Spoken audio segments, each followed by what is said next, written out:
मेरा ससुराल भले ही गरीब है पर यहाँ किसी भी चीज की कमी नहीं है। एक काम करती हूँ, आज मूली के पराठे बना लेती हूँ। भाभी, मैं आ गया, कुछ खाने को है तो दे दो ना। देवर जी, आज आप इतनी जल्दी आ गए? अभी तो खाने के लिए कुछ नहीं है, मैं बस बनाने के लिए ही जा रही थी। आधा घंटा दो। अरे भाभी, सारा दिन फलों के बगीचे में बैठकर टाइम पास करता हूँ। रात को फल बेचने होते हैं और मैं तो 2 घंटे में ही मालिक के सारे फल बेच देता हूँ। इसलिए सोचा कि घर आ जाऊं, भूख लग रही थी। पर आधा घंटा तो बहुत हो जाएगा। मैं काफी सारे फल लेकर आया हूँ, आप कुछ फल ही काट दो। राहुल के कहने पर निशा कुछ अमरूद, सेब, अनार काटकर अपने देवर को देती है और साथ ही अपने लिए फ्रूट चाट बनाकर उसे मजे से खाती है। तो वहीं खेत में अब भी आशा और विनोद खेती कर रहे होते हैं। ये देखो आशा, हमारे गेहूं की खेती कितनी बढ़िया हुई है, पर लगता है इस पर कीड़े आ रहे हैं। कल मैं कीटनाशक दवाइयां लाकर इस पर डाल दूंगा। हाँ जी, आप सही कह रहे हैं। अब तो धान की खेती भी अच्छी हो रही है, बस बारिश हो जाए तो मैं इसकी रोपाई करूं। हाँ, वैसे आशा सब कुछ अच्छा चल रहा है। हमारे दोनों बेटे अपने पैरों पर खड़े हो गए हैं। बहू घर में अकेली रहती है सारा दिन। सोच रहा हूँ राहुल की भी शादी कर दूं। दोनों देवरानी जेठानी साथ में रहेंगी तो हमारा घर भी भरा भरा रहेगा। इस तरह आशा और विनोद अपने छोटे बेटे की शादी के बारे में विचार करते हैं और घर जाकर जब पूरा परिवार एक साथ खाना खा रहा होता है तो आशा और विनोद इस बारे में बात करते हैं। भगवान की दया से इस बार हमारी फसल अच्छी हुई है। मुझे और तुम्हारे पापा को तो समय ही नहीं मिल पाएगा। बहू, अकेले तुम पूरा घर, खेत, सब कुछ कैसे संभाल पाओगी? इसीलिए हम सोच रहे थे कि राहुल की भी शादी कर दे। इस तरह तुम्हें काम में मदद मिलेगी। तुम अकेली घर संभालती हो, खाना बनाती हो, घर के काम करती हो, खेत आती हो, खेती के काम में हमारी मदद करती हो, दीपक की सब्जियों को भी रखती हो। अरे माँ, कितना अच्छा फैसला लिया है आपने। आपको मेरी शादी करनी है, भाभी की नहीं। मुझसे पूछो, मुझे रिश्ता मंजूर है। आखिर मेरी भी शादी की उम्र हो गई है। क्यों भैया, सही कह रहा हूं ना मैं? माँ, ये बड़ा हो गया है पर दिमाग से आज भी बच्चा है। बेशरम कहीं का, कैसे खुद ही अपनी शादी की बात कर रहा है। इसके अंदर का नटखट तो अब तक बरकरार है। हाँ तो अच्छी बात है ना, मेरी देवरानी खुश रहेगी देवर जी से। राहुल की शादी की बात चलते ही सभी के चेहरे पर खुशी आ जाती है और अगली सुबह होते ही निशा जल्दी उठकर सबके लिए खाना बनाती है और अपने पति के साथ घर के बाहर खड़ी होकर ठेले पर सब्जी लगाती है और सभी के घर के जाने के बाद अकेले घर का सारा काम खत्म करके दोपहर का खाना अपने सास ससुर का पैक करके खेत जाती है। माँ जी, पापा जी, मैं खाना लेकर आ गई हूँ, पहले खाना खा लीजिए। आप तो 2 तरह की खेती कर रहे हैं, थक जाते होंगे। आप मुझे बता दीजिए क्या करना है। आप लोग खाना खाओ, जब तक मैं आपका काम कर देती हूँ। बहू, धान का तो काम हो गया, बस बारिश हो जाए, क्योंकि नहर के पानी से काम नहीं चलने वाला। और अगर बारिश नहीं हुई तो धान की खेती खराब हो जाएगी। बहू, गेहूं की खेती में कुछ करने की जरूरत नहीं है, बस कुछ केमिकल है वो डालते हैं। अरे भाई साहब, आशा बहन, अच्छा हुआ जो आप लोग मुझे खेत में ही मिल गए। मैं आई थी खेत में कुछ देर के लिए, आपको देखा तो सीधा यहाँ आ गई। आप लोग कह रहे थे ना, राहुल बेटे की शादी के लिए मेरी चचेरी बहन की रिश्तेदारी में एक लड़की है। लड़की बहुत गुणी और सुंदर है, बिल्कुल हमारी निशा बहू की तरह। अगर आप कहो तो मैं बात आगे बढ़ाऊं? हाँ बहन, क्यों नहीं। तुम एक बार लड़की वाले से पहले बात कर लो। अगर उन्हें मेरा बेटा पसंद है तो हम 1-2 दिन में लड़की को देख आएंगे। क्यों जी? हाँ हाँ, शुभ काम में देरी कैसी। इस तरह अपने छोटे बेटे की रिश्ते की भी बात छेड़ देते हैं। देखते ही देखते कुछ हफ्ते बीत जाते हैं और बहुत जल्द राहुल की शादी पूजा नाम की लड़की से हो जाती है। और पूजा जब अपने ससुराल में आती है तो घर में आटा, चावल, सब्जी और फल देखकर काफी खुश होती है। हमारे घर में तो सारी चीज है, आपको पता ही है। मेरे मायके में तो मैं फल खाने के लिए तरस जाती थी। हमारे घर में अगर आम आता था तो अमरूद नहीं। अरे चिंता मत करो, हमारे घर में तुम्हें खाने पीने को लेकर कभी कोई कमी नहीं होगी। अगर तुम्हें अभी फ्रूट खाने हैं तो बताओ, मैं काट देता हूँ। इतना बोलकर राहुल अपने और अपनी बीवी के लिए कुछ फ्रूट्स काटता है, जिसे खाकर वो लोग सो जाते हैं। और अगली सुबह पूजा की पहली रसोई होती है और वो घर में इतनी सारी सब्जियां देखकर अपनी जेठानी से कहती है, घर में सब्जियां ना हो तो भी दिक्कत और सब्जियां हो तो भी दिक्कत। समझ ही नहीं आ रहा क्या बनाऊं। अरे आज तुम्हारी पहली रसोई है, जो दिल करे बना दो और थोड़ा जल्दी करो। माँ पापा को खेत के लिए जाना है और तुम्हारे जेठ जी को भी सब्जी बेचने के लिए जाना है। उन्होंने किराए पर सब्जियों की खेती की जमीन ली है। अगर वो लेट हुए तो उन्हें काम से निकाल दिया जाएगा। अभी नया ही काम लिया है ना। हाँ हाँ दीदी, आप चिंता मत करो, मैं अभी खाने की तैयारी करती हूँ। इतना बोलकर पूजा अपनी पहली रसोई में सभी के लिए आलू गोभी, आलू मटर, टमाटर और मिक्स वेज जैसे 3 से 4 तरह की सब्जी, पराठे, पूरी और पुलाव बनाती है। और जब पूरा परिवार एक साथ बैठकर खाना खा रहा होता है तो बाहर अचानक से तेज बारिश शुरू हो जाती है, जिसे देखकर आशा और विनोद के चेहरे पर मुस्कान आ जाती है। अरे छोटी बहू, तुम्हारे पैर तो हमारे घर के लिए बड़े ही शुभ हैं। देखो आज तुम्हारा पहला दिन है और आज बारिश हो गई। हमें बारिश इसी का तो इंतजार था। मैं तो डर गई थी, पिछले कुछ दिनों से बारिश नहीं हुई थी, पर अब मेरी धान की खेती फिर से लहराएगी, बिल्कुल पिछले साल की तरह जब बड़ी बहू आई थी। और देखिए ना, बारिश बिल्कुल सही समय पर हुई है। आखिर धान रोपण का समय जो आ गया है। अपने सास ससुर के मुंह से अपनी तारीफ सुनकर पूजा को भी काफी अच्छा लगता है। देखते ही देखते 2 दिन बीत जाते हैं, पर बारिश नहीं रुकती, जिस वजह से अब आशा और विनोद परेशान होने लगते हैं। तो वहीं ज्यादा बारिश होने की वजह से और शादी की वजह से पिछले 10 दिनों से बिना बताए राहुल छुट्टी पर था। इसलिए अब जैसे ही बारिश रुकती है, आशा और विनोद खेत जाते हैं। तो वहीं राहुल अपने मालिक के घर जाता है। मालिक, माफ करना, बिना बताए इतनी लंबी छुट्टी कर ली। शादी के बाद थोड़ा काम आ गया था और फिर बारिश। अब जल्दी से टोकरियां दे दो, फलों से टोकरियां सजाकर फल के बगीचे में भी जाना है। आखिर सारा काम मेरे कंधों पर ही है। माफ करना राहुल, पर तुम 10 दिन से ज्यादा ही छुट्टी पर थे। मैं इतना नुकसान नहीं झेल सकता अपना, और ऊपर से तुम्हारी अकड़। मैंने तुम जैसे 2 लड़के रख लिए हैं और वो भी अच्छा काम करते हैं। एक लड़का पूरा दिन फल बेचता है और दूसरा लड़का पूरा दिन बगीचे में रहता है। तो वो तुम्हारी तरह अकड़ नहीं दिखाता, समय पर आता है और पूरा हिसाब किताब देकर जाता है। तुम्हारी तरह बदतमीजी नहीं करता। मालिक, मैंने क्या बदतमीजी की? मैं तो बस थोड़ा हंसी मजाक करता था, जिससे काम करने में मजा आ पाए। पर कोई बात नहीं, अगर आपको मेरी जरूरत नहीं है तो आप मालिक लोग हैं, किसी को भी रखिए। अगर आपके पास लोगों की कमी नहीं है तो मेरे पास भी काम की कमी नहीं है। चलता हूं मैं। राहुल सुरेश को जवाब देकर वहां से उदास घर आता है, पर घर पर कोई नहीं होता। तो वहीं पूजा और निशा खाना लेकर खेत पहुंचती है, जहां आशा और विनोद आज एक साथ धान की रोपाई कर रहे होते हैं। माँ जी, हम गर्मा गर्म खाना लेकर आए, पहले खाना खा लो। आशा बहन, तुम्हारी दोनों बहू खाना लेकर आई हैं। बहू हो तो तुम्हारी बहू जैसी। हमारी बहू को देख लो, बहाने से ही फुर्सत नहीं मिलती है। हम लोग को खुद ही खेत का काम छोड़कर थके हारे घर जाते हैं और बिना आराम किए दोबारा खेत भी आ जाते हैं। हाँ बहन, हाँ बहू, आते हैं। मिट्टी गीली है, खेत में पानी भरा है, बस थोड़ा सा रहता है, इसे भी रोप लें, फिर हम खाने के लिए आते हैं। कुछ देर में आशा और विनोद धान की रोपाई करके खाने के लिए आते हैं, जहां पूजा अपने खेत का तीसरा खाली हिस्सा देखकर अपने सास ससुर से कहती है। माँ जी, हम 3 तरह की खेती करते हैं क्या? एक में गेहूँ, दूसरे में धान, तीसरे में क्या रोपना है? हाँ बहू, हम 3 तरह की खेती करने की कब से सोच रहे हैं, पर दीपक ने 1 साल के लिए किराए पर जमीन ली है, जहाँ वो सब्जियों की खेती कर रहा है।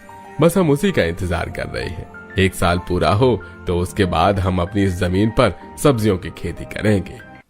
ये तो बहुत अच्छा है।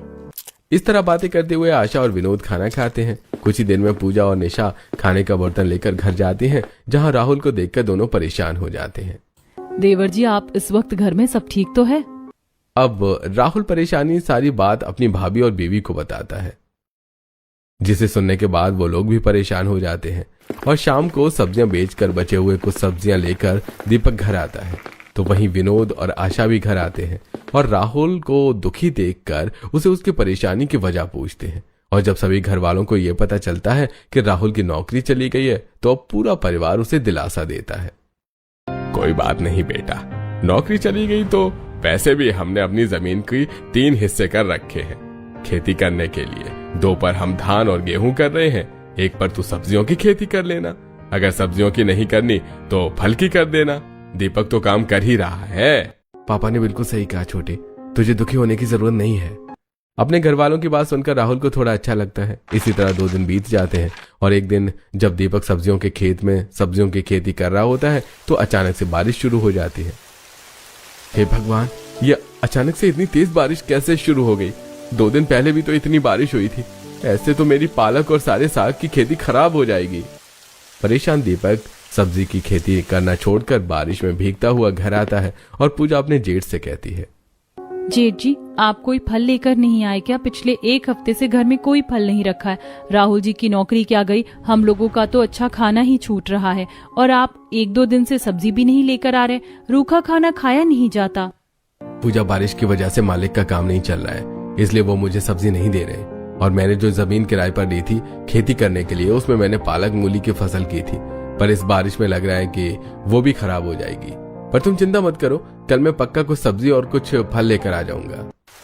इस तरह पूरा परिवार एक साथ घर के बाहर खड़े होकर बारिश को देखने लगते हैं। बारिश काफी तेज हो रही थी, जिस वजह से आशा और विनोद परेशान हो जाते हैं। देखते ही देखते रात से सुबह हो जाती है, पर बारिश नहीं रुकती और 2 दिन तक लगातार बारिश होती है, जिस वजह से हर जगह पानी भर जाता है। और हर जगह पानी देख आशा और विनोद अपने पूरे परिवार के साथ भागते हुए खेत जाते हैं, जहां बाकी लोगों की तरह वो लोग भी अपनी बर्बाद हुई फसल को देखकर वहीं बैठकर रोने लगते हैं। अरे आशा, हमारे छोटे बेटे की नौकरी चली गई, हमने जो फसल की थी वो भी बर्बाद हो गई। अरे अकेला दीपक क्या क्या करेगा, उसे भी जो किराए पर सब्जियों की खेती करने के लिए जमीन ली थी वो फसल भी बर्बाद हो गई। आप दुखी क्यों होते हैं? अगर भगवान ने हमें मुसीबत में डाला है तो वही इसका हल भी निकालेगा। माँ पापा, आप दुखी मत हो और घर चलिए, मैं देख रहा हूँ, मुझे जरूर कहीं ना कहीं कोई काम मिल जाएगा। राहुल अपने पूरे परिवार के साथ घर जाता है तो वहीं अपनी सब्जियों की फसल को बर्बाद होता देख दीपक भी परेशान घर आ रहा होता है और वो बिना देखे रोड पार करने लगता है कि तभी एक गाड़ी से उसकी हल्की टक्कर हो जाती है। भाई अंधा है क्या? इस बारिश में मेरी गाड़ी मिली थी क्या तुझे मारने के लिए? अरे भाई, तुमने बाइक नहीं ले ली, खुद को पायलट समझने लगे हो क्या? खुद की गलती है और उस बेचारे पर चिल्ला रहे हो। बारिश का समय है, ये नहीं कि गाड़ी आराम से चलाओ। हम तुम्हें छोड़ेंगे नहीं, वरना इलाज करवाओ। वो आदमी वहां खड़े लोगों की धमकी सुनकर डर जाता है और पास के डॉक्टर से दीपक के इलाज और दवाइयां दिलवाकर घर भेजता है। और जब लंगड़ाता हुआ दीपक घर आता है तो सभी परेशान हो जाते हैं। ये आपको क्या हो गया है? सब ठीक तो है? पता नहीं हमारे घर को किसकी नजर लग गई है, एक के बाद एक मुसीबत आती ही जा रही है। जेठ जी, आपके हाथों में फल है क्या? आप ये मेरे लिए लाए हैं? हद होती है पूजा, बचपने की भी। तुम दोनों पति पत्नी के अंदर अभी भी बचपना ही भरा है। मेरे पति का एक्सीडेंट हो गया और तुम्हें अब भी फल खाने की पड़ी है। तुम हमारे परिवार के लिए मनहूस हो। जब से तुम्हारे कदम हमारे घर में पड़े हैं, हमारे साथ बुरा ही हो रहा है। माफ करना दीदी, मेरी वजह से आप लोगों के साथ बुरा हो रहा है, पर मैं तो बस जेठ जी से ये कह रही थी कि इन फलों को लाने की क्या जरूरत थी। मुझे भी अपने परिवार की खुशियाँ चाहिए, ना कि खाने के लिए फल और अच्छी सब्जियाँ। पूजा, तुम्हारी जेठानी की तरफ से मैं तुमसे माफी मांगता हूँ। निशा, एक बार किसी की बात पूरी सुन लिया तो करो। माना कि तुम परेशान हो, पर इसका मतलब ये नहीं है कि तुम बेचारी से इस तरह से बात करो। मेरी फसल बर्बाद हो गई है, मैंने 1 साल का एडवांस पैसा दे रखा है। बारिश होने के बाद मैं वहां दूसरी सब्जियों की खेती करूंगा। इसलिए राहुल, तुम्हें जब तक नौकरी नहीं मिल जाती तुम हमारी खाली जमीन पर फलों का बगीचा बना दो। कितनी भी बारिश हो जाए फल खराब नहीं होते। इतना बोलकर दीपक आराम करने के लिए अपने कमरे में चला जाता है, जिसके बाद निशा को अपनी गलती का एहसास होता है और अगले दिन बारिश रुक जाती है और निशा अपनी देवरानी से माफी मांगती है। पूजा, मुझे माफ करना, कल रात को मैंने तुमसे कुछ ज्यादा ही बदतमीजी से बात की थी। दरअसल मैं बस थोड़ा सा घबरा गई थी। कोई बात नहीं दीदी, मैं आपकी हालत समझ सकती हूँ, पर अच्छी बात यह है कि अब बारिश रुक गई है। अब इस बारिश के रुकने का भी क्या फायदा? बहू, हमारी सारी फसल तो बर्बाद हो गई है। पापा जी, जरूरी तो नहीं कि हर साल धान और गेहूं की ही खेती करें। हम सरसों की भी तो खेती कर सकते हैं, हम मक्के की भी खेती कर सकते हैं। वैसे भी अब सरसों और मक्के का समय आ गया है। इस साल हम इसी की खेती करेंगे और उन्हें बेचकर घर में आटा चावल लाएंगे। जानती हूँ पहले की तरह फायदा नहीं होगा, पर नुकसान भी नहीं होगा। बहू ने अच्छा आइडिया दिया। देखा ना आपने कैसे गाँव के लोग 6 महीने धान 6 महीने गेहूं की खेती करते हैं और कुछ लोग सरसों की। जब हर कोई मौसम के अनुसार अलग अलग तरह की खेती कर रहा है तो क्यों ना अब हम भी कुछ अलग तरह की खेती करें और हर बार अपने छोटे से खेत में मौसम के अनुसार खेती करें। पूजा का आइडिया घर वालों को काफी पसंद आता है। देखते ही देखते 1 हफ्ता बीत जाता है और जब खेत का पानी कम होता है तो दीपक अपने किसी दोस्त से कुछ पैसे उधार लेकर एक ट्रक मिट्टी अपने खेत में गिरवा देता है। ये लो पापा, अब फिर से हमारी जमीन पहले की तरह हो गई। आप खेत के 2 हिस्सों में आप और माँ खेती करो, भैया सब्जियों की खेती, और हर बार की तरह इस बार भी हम 3 तरह की खेती करेंगे। और बचे हुए जमीन पर मैंने कुछ फलों के पेड़ लगा दिए हैं। बहुत जल्द हमारा फलों का भी बगीचा हो जाएगा। फिर मुझे किसी जमींदार या साहूकार के पास काम करने की जरूरत नहीं पड़ेगी। पापा जी, सरसों की खेती मुझे आती है करनी। इस बार सरसों और मक्के की खेती में मैं और दीदी भी आपकी मदद करवाएंगे, प्लीज मना मत करना। हाँ बहू, क्यों नहीं। पूजा की बात सुनकर सब हंसने लगते हैं और पूरा परिवार मिलकर फावड़े से पूरे खेत में मिट्टी को बराबर करते हैं। अगले दिन राहुल और दीपक सुबह जल्दी उठकर खेत आते हैं और खेत के तीसरे हिस्से में थोड़े थोड़े दूर पर गड्ढे करके कुछ और नए फल के पौधे लगाते हैं। कुछ ही देर में आशा और विनोद भी खेत जाते हैं और वो लोग भी नई फसल के लिए खेत की जुताई करने लगते हैं। अरे बेटा, आज तुम दोनों भाई यहीं पर हो। दीपक, तूने तो किराए पर जमीन ली है, वहां जाकर गोभी, बैंगन, मटर जैसी सब्जियों की खेती कर ली। अभी इन्हीं सब्जियों का सीजन है। पापा आप चिंता मत करो, मैं कल अपनी सब्जियों को बो आया हूँ, थोड़ी देर बाद जाऊंगा, बस यहाँ राहुल की मदद करवाने के लिए आया था। अच्छी बात है बेटा। इस तरह पूरा परिवार मिलजुल कर 3 अलग अलग तरह की खेती करते हैं।